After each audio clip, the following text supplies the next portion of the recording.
So now we're going to demonstrate the shielding we've just been talking about. So I have Catherine here with me. Hi.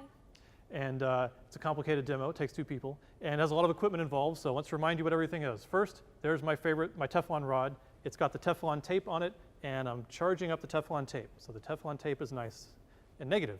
It's got a Van de Graaff generator. So this is basically something that gets really charged up. This belt runs back and forth, picks up charge in the base, dumps it in the metal can, and it gets a very high charge. Will throw big sparks. You've probably maybe seen people play with these before. The third thing is this, and it's named after the greatest scientist that's ever lived. Catherine, who do you think is the greatest scientist that's ever lived? Probably Einstein? No. Most common answer, Einstein. Einstein was a theorist. You have to be at least half theorist, half experimentalist to be the greatest scientist that's ever lived. Guess again. Faraday? Yes. Very good. Faraday.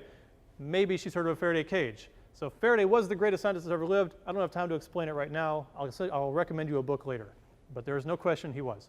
So this cage is one of the many things named after Faraday, and it's basically a continuous metal cage. And as we just learned, if you have a metal shell, it shields electric fields from getting inside. So what we're going to show you, so Catherine's going to take the rod and the tape. I'm going to turn the Faraday cage on. And now we have a very large charge building up, and you can see it's even arcing.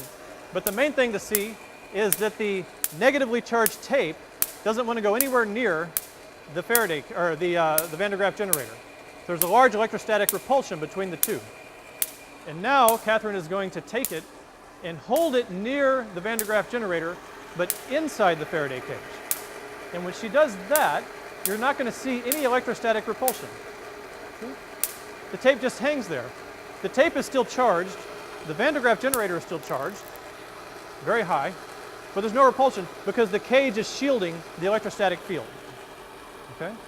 Now, that's the normal way to show you that a Faraday cage works, but I want to show you how much I really believe in a Faraday cage. It's like a religious thing with me. Anything named Faraday, I have a high degree of faith in. So what we're going to do is I've got those sparks going again, and I'm going to get in the Faraday cage up here, and I'm going to put my tongue here where it's starting to spark, but it won't get me because I'm protected by the Faraday cage. Here we go. So I'm going to put my tongue here.